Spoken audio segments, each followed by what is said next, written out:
Tonight, Nancy Drew in The Mystery of the Diamond Triangle.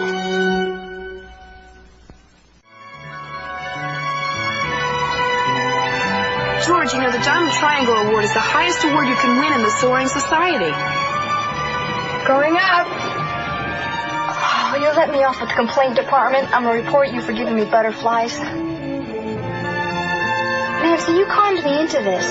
I told you I was going for my Diamond Triangle Award. You conned me. All right, I needed a witness. You have to have somebody there to verify you did it. I don't think I'm going to live long enough to be a witness. I've got terminal air sickness. We'll be back at Willowfield in 20 minutes. I really appreciate it, George. You know how difficult this Triangle Award is. Yeah, you get a diamond triangle and I get a nervous breakdown. I don't see Ned down there, do you? No, and I have my eyes closed. Ned, come in. Where are you? Where are you? Come in. I got lost. I took a wrong turn. But I can see you. Hey, look behind you. There's a squall coming up. A squall? Nancy, it's catching up with us. Do something. Nothing to worry about. We'll just stay ahead of it.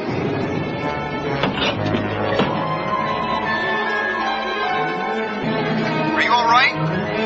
I've been in worse than this before. We'll make it. Nancy, it's lightning. It is. It's not even close. It's not even close. There goes my Diamond Triangle Award. Ned, I'm not going to be able to make it to home base. I'm going to have to make an emergency landing. Hang in there, George. We'll be down in a few minutes. That's what I'm afraid of.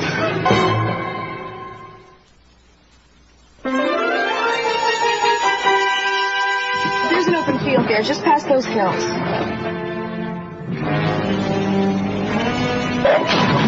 George! What? Ned, I just saw a car go off the road into a ravine. Call the sheriff. I'll give you the exact location. Better move it. We're going to get soaked. Don't worry. There's lots of time before the storm.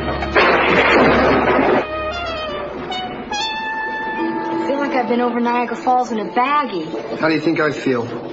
I'm sorry. It was supposed to be sunny. This ought to make you feel a little better. Thank you.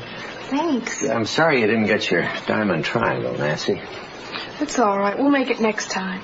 You'll make it. That robe fits you beautifully, Ned. Mr. Drew. Sheriff. Is Ned Nickerson here? Yes. I have some questions I have to ask him about the accident. Oh, sure. Come on in. Ned, the sheriff had some questions to ask you concerning the accident you reported. Oh, was the driver all right? Nancy, there was no driver. Mr. Nickerson. No driver? No driver, no car. Ned, you'll have to come down to the office with me. Office? Why? Nancy, we encourage everybody to report accidents, even anything suspicious. But on all prank calls, Prank? the oversheriff has demanded that we have complete investigation. It was no prank. I saw it. You saw it. From the sailplane. George was with me.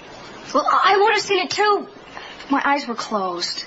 Sheriff, if Nancy says she saw something, then I'm sure she saw something. Something, perhaps, but a car it wasn't. Going around that barricade, we broke the axle on the patrol car. What barricade?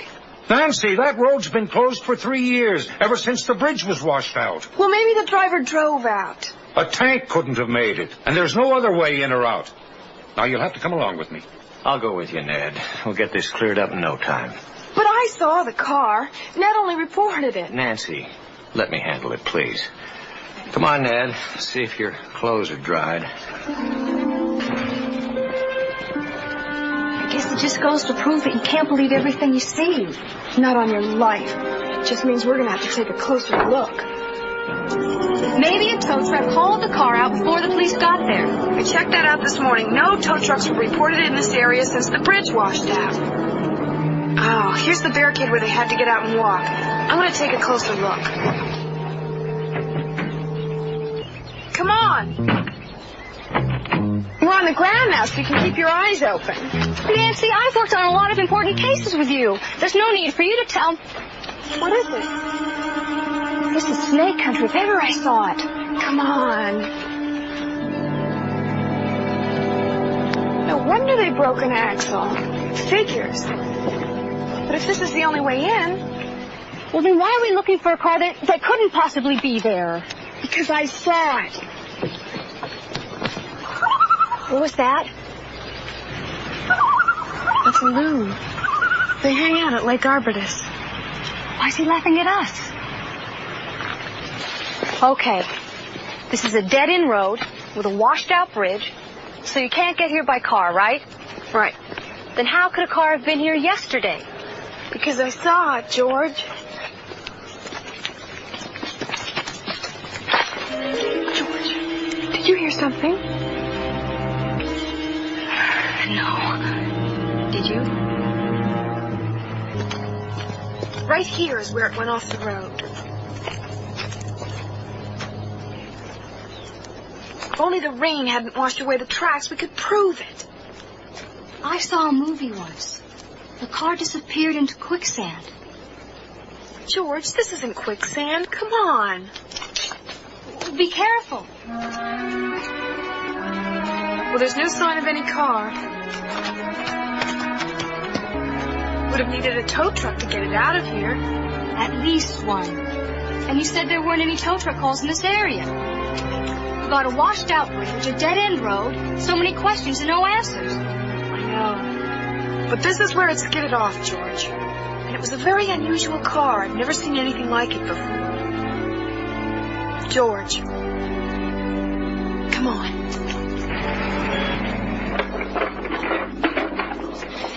George, this is it. That's the car you saw? Sure looks like it. Nancy, that's a 37 Auburn. I mean, there must be lots of those running around. Thank you. Thank you very much. The Antique Car Guild says there's only 2 of them in New England. Sure, but the chances of one of them being on that road? One of them is right here in River Heights. Here, this is the address the man at the Antique Guild gave us. Hello. We're looking for Morgan Poole. Yeah, what is it? At least we found half of it. I need to talk to you. Well, if it's about a repair job, it'll have to be next week. No. I'm Nancy Drew. I saw your car skid off the road yesterday. I'd like to ask you a few questions. My name's George. Hi, George. I'm sorry, but you didn't see my car. It's locked in the garage out back. Has been for a week. I drive that pickup over there. Don't you drive a brown Auburn convertible? Yeah, how'd you know? Could we see it, please? Look, I don't have a lot of time. I have to have this finished tonight. Please, it's really important. Okay, back here. As a matter of fact, I just finished restoring it last week. As soon as I get the new lacquer job polished, I'm putting it in the show. You have a new paint job? $300 worth. The greatest chinchilla upholstery you've ever seen. Repair work's enough to support the family, but this beauty... Were you married? No, my mother and sisters. Oh. This baby's for me. I should be able to make enough prize money to go back to school. Prize money? Car shows. This is a classic. And, I rebuilt it from the frame up. You won't see a better one.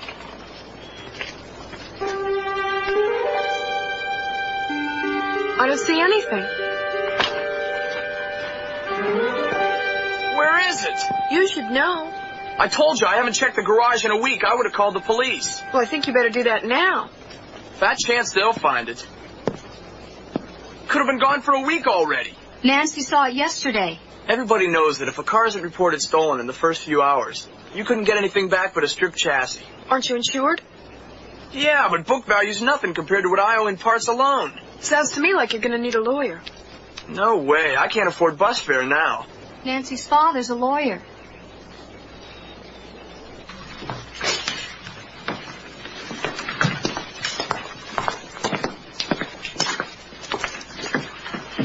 This is the file on your policy, Morgan. When you insured your car with us, it was for its book value, which we're not contesting.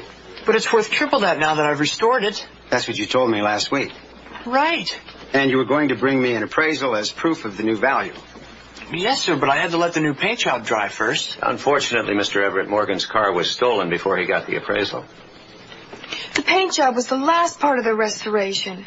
He was going to sell the car to pay for his college tuition. Miss Drew, the timing here is most regrettable. But I can't run an insurance office totally on a verbal basis. Morgan had to bring me that appraisal in order to make his new policy binding. Mr. Everett, don't you insurance people have what you call a verbal binder? Where you'll grant coverage to a person on the basis of his verbal description of the property? Yes, but that's subject to later confirmation of the facts. Doesn't Morgan have cause for a suit here? Hold a minute, Nance. What I'm getting at, Mr. Everett, is suppose Morgan were to bring you written receipts for the restoration he's done. Now, wouldn't that be the same as an appraisal as far as your company is concerned? Well, I will admit that I am sympathetic to this young man's situation, so in the interest of goodwill, I will agree to that point, providing you can show me receipts that the work was actually done. Well, to tell you the truth, I'm not very good at keeping receipts. You see, I traded for a lot of the parts, so I don't know that I could prove very much. Mr. Drew, may I speak to you for a moment alone, please? Would you excuse us?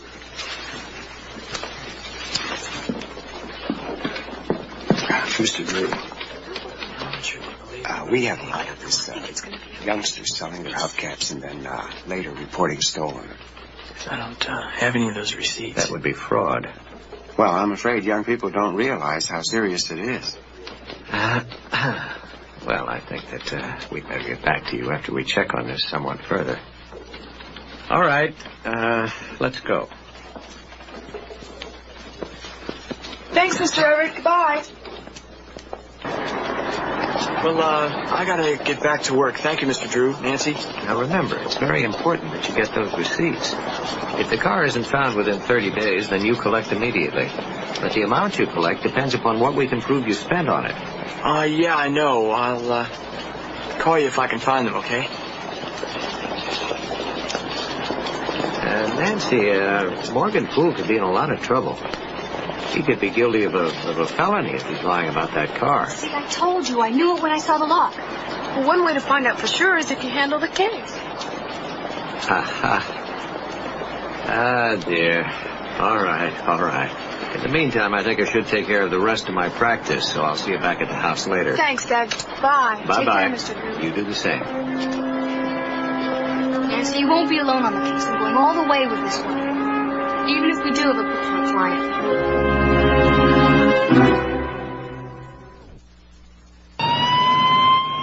Short of it is, we owe you kids an apology. Not that you weren't a little off in your geography, Nancy. But that's to be expected flying around in a storm the way you were. Well, here we are.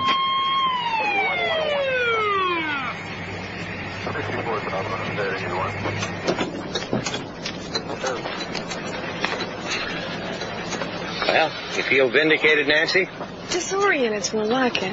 Now, come on, Nancy. There it is, just like you said. And that means they're going to have to drop those misdemeanor crank call charges against me. Oh, well, I'm glad about that. It's just I don't see how I could have mistaken this ravine for the one I thought I saw it in. They're miles apart. Nancy, we were really being tossed around in that storm up there. I mean, you were right. You were wrong. Where does that leave Morgan? Afraid this puts the lid on that boy. It does look like insurance fraud. Morgan calls the insurance company and tells them he's completed work. They revalue the car, give him a binder on it, and then he burns the car before they can check the work. I just don't believe he did this. He loved that car.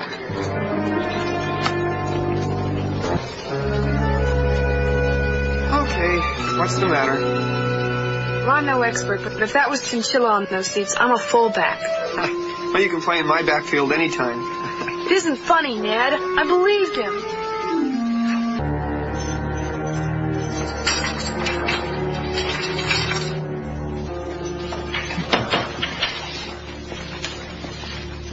Five minutes, miss. No more. Hello, Morgan. Oh, here I am. A full-fledged criminal. They found the parts hidden in your garage. The ones you said you put on your car? Wasn't very smart of me to leave them there, was it? No, not very. I guess that's what bothers me the most. They said the chinchilla was off the car, too. They find that in the garage? Yeah. But you know, Morgan, I would have thought that somebody who went to as much trouble as you supposedly did would have found a better hiding place. You'd think so. Does that mean you still believe in me? In you and in me. I couldn't have been that off about the prevailing winds of the storm. I know I wasn't off course because I landed on target moments after seeing your car. Oh, what difference does it make? The cops have their minds made up, and you're just a girl trying to help. Thanks. You make helping you very attractive. I didn't mean it like that. I just mean that somebody went to a lot of trouble to put me here. I don't know why, but they did a good job. It seems hopeless. Well, even if you're giving up, I'm not. I don't like being made a fool of. Talk to you later.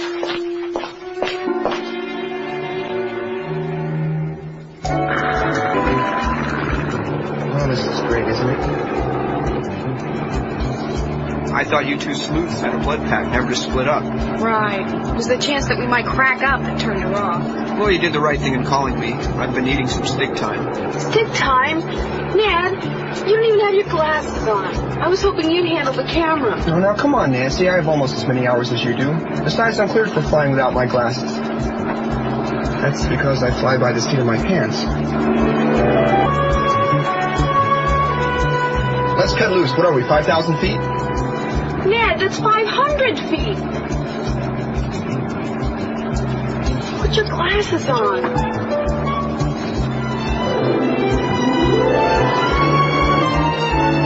Where are we? Never mind. Signal to cut loose.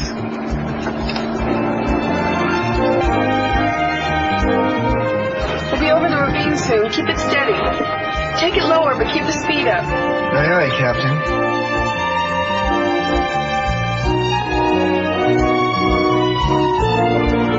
I said nice and steady. Hey, relax. I know what I'm doing. Use the dive brakes. Take some speed off. I was just about to do that. Now I know how George felt. What? Nothing. Ned, there's a man down there. Where? Never mind. Just hold your bearing.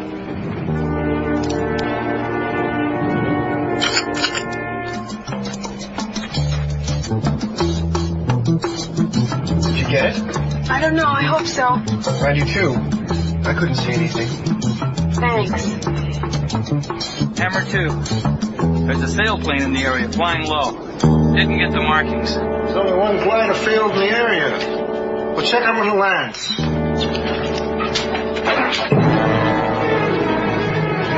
Ned, why are we flying so low? Just a little altitude problem, that's all. Well, push the stick down. Pick up some speed. Hey, we're flying low already. Ned!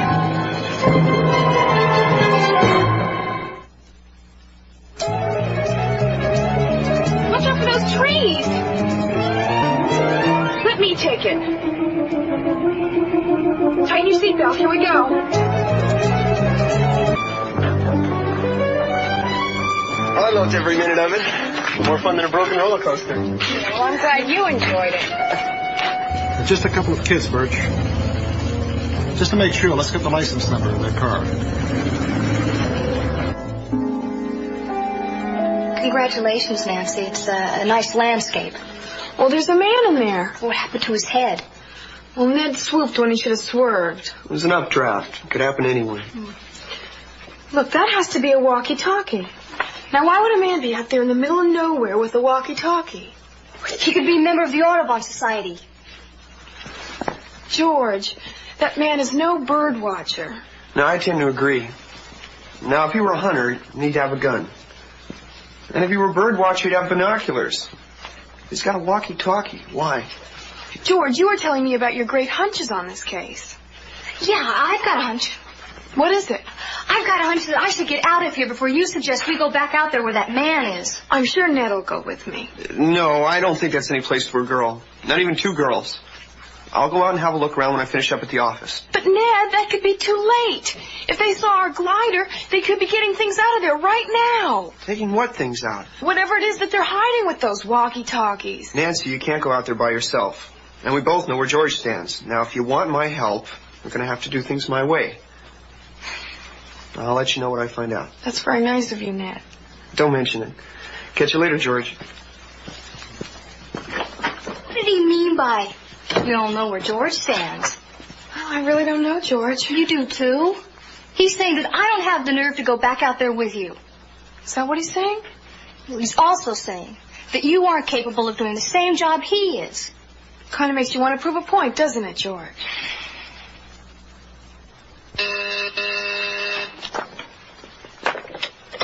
Yes? Mr. Drew, your daughter is on line 1. Oh, good. Hi, Nance. Dad, how are we doing on Morgan Poole's bail? Well, I've been talking to the judge. I think it's going to work out. Great. The judge is only going along with this because I was willing to put my reputation on the line. Frankly, Nancy, we both think Morgan is guilty. Well, I don't. I think he's been framed. But why? Who'd have any reason to go to all that trouble? I can't explain it all now, but I think it'd be a good idea if you talked with Sergeant Hooper. Sergeant Hooper? He might have some of the answers we need. Nancy, is there something you're not telling me? Nothing that Ned can't explain to you later. Dad, we're in a hurry. Thanks a lot. Bye. Nance.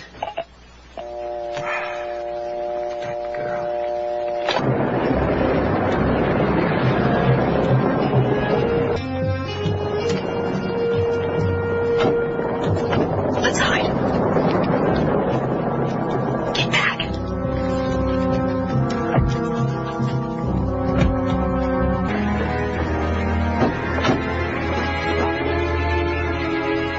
Well, now we know how that car that wasn't there got there.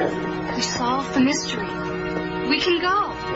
But we still don't know why. Nancy, how many mysteries can we be expected to solve in one day?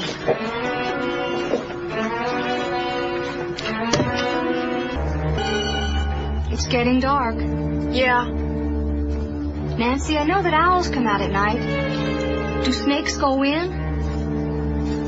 Something's bothering me. What? Well, say somebody wanted to frame Morgan. How'd they know when his car was finished? He locked it up in his garage as soon as he painted it. You're thinking what I'm thinking? He's guilty. Except that insurance agent. What do you mean? No, nothing. It doesn't make any sense. The only person who knew about it is the last person who'd want to steal it. I'm cold. They could have driven for miles. Not on this road. There's no other way out of the canyon. No wonder we didn't see it from the air. It's so far back in the woods. Come on. I've had a feeling. If Morgan had told us everything he knew, we wouldn't have to be here. I hope you're wrong. Come on. Hurry, come on. You should be a drill sergeant.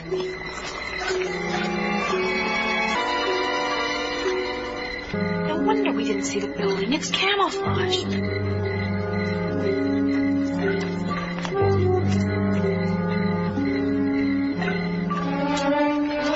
Who's on the trace?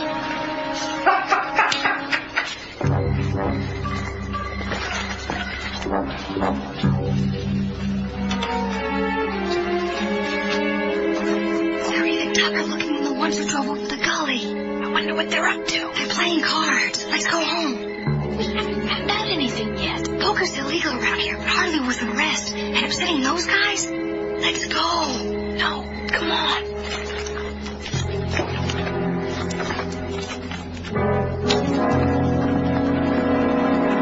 Morgan, now that you're free on bail, might be a good time to do a little soul searching.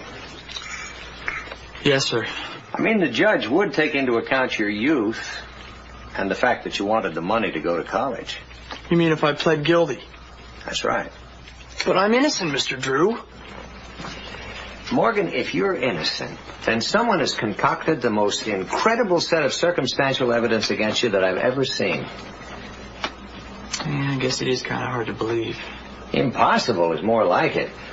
I mean, do you have enemies? Anyone who would want to get you into this kind of trouble? Well, I owe a guy $30 for some car parts, but I doubt that he'd go to this much trouble to collect. Yeah, I kind of doubt that myself. Yes? There's a police officer to see you, Sergeant Hooper. Just hold on a moment. Morgan, Are you sure there's nothing else you want to tell me? Yeah, I'm sure.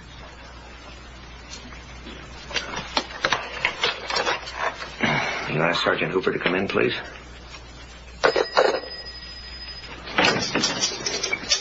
Mr. Drew?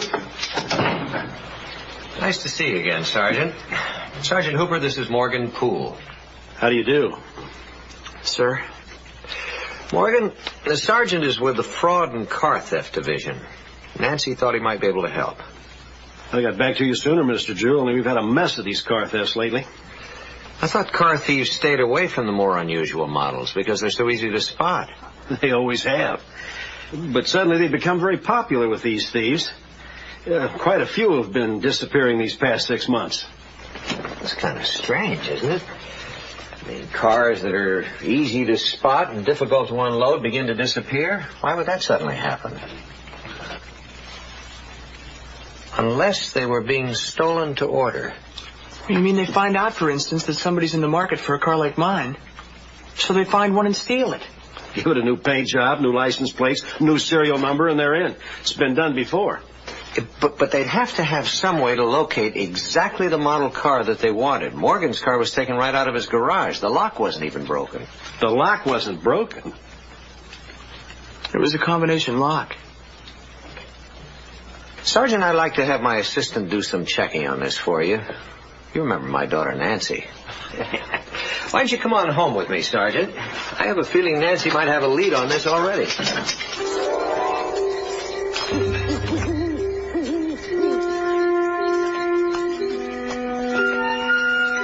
Safina Wines. I never heard of it. Can't be doing much business. That building had to be abandoned before the bridge washed out. The question is, what is it now?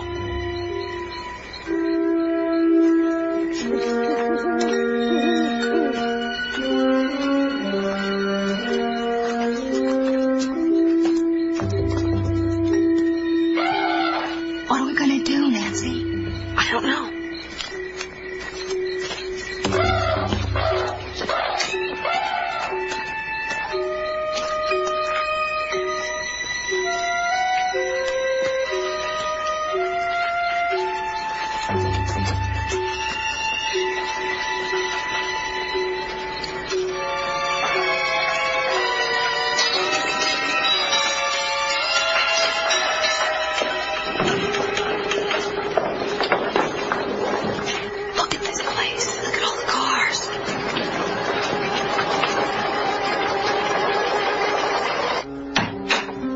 Nancy?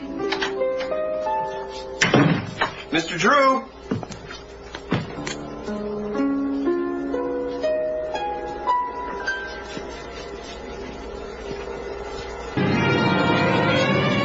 What an operation. It's a whole ring. Steal the cars, paint them, put on new license plates. Yeah, I bet that's what they do, all right. Now, can we let the police take care of it? Took the words right out of my mouth. What are you doing?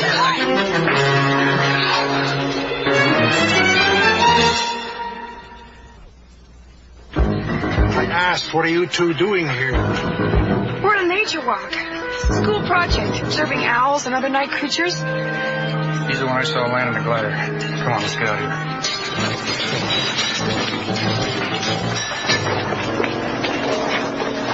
Close the door, son.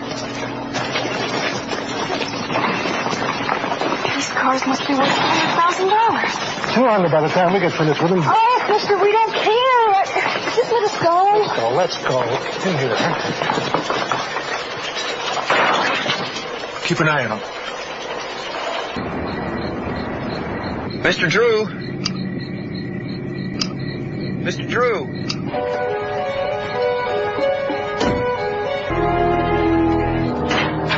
Nancy? Ned? George? Somebody should be home. Mr. Drew? Mr. Drew? Yes, Ned. Where are you? On my way to find Nancy. Where's she? I'm checking Bear Creek Road. You'll find it marked on the map she left. It's on your desk. What's she doing out there again? You might find the answer in that list of stolen car data you told me to check.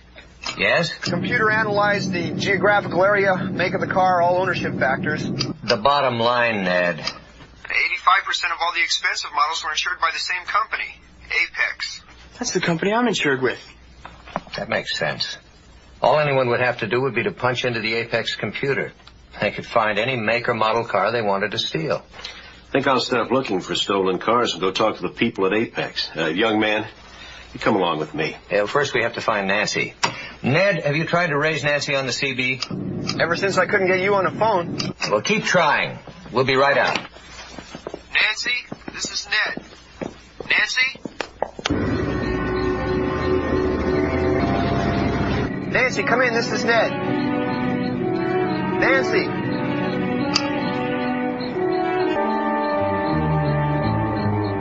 What do we do with those girls? Leave them right where they are. But the cops will throw out a dragnet. They're bound to come here sooner or later. Yeah, but that's kidnapping. I know what it is. And we wouldn't be in this mess if you hadn't driven Paul's car off the road. Now get a move on. Now! Well, it looks like we owe Morgan Poole an apology. What do you mean? That's Mr. Everett, the man from the insurance company out there.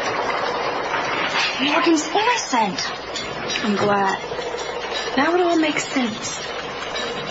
You can move all the cars and the equipment out as fast as you can. You get on a walkie-talkie and call in the guards.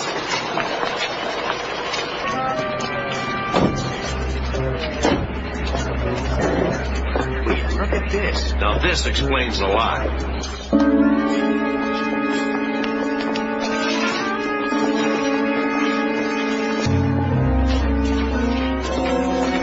What are you doing here? Be quiet. First of all, isn't it? Come on, we're going to have to make a run for it.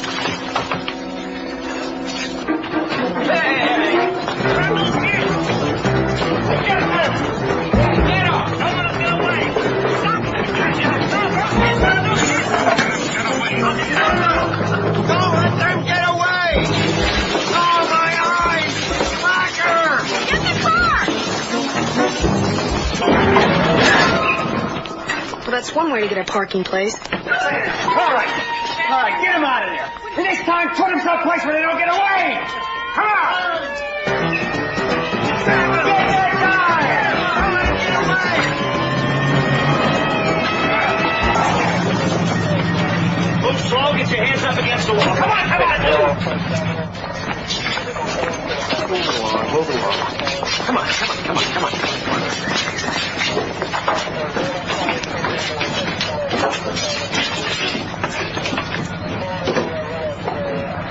Well, Sergeant, this could mean a promotion for you. Well, if that's so, I owe it all to Nancy.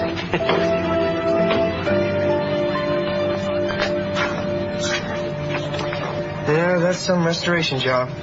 Sure is this good? Better.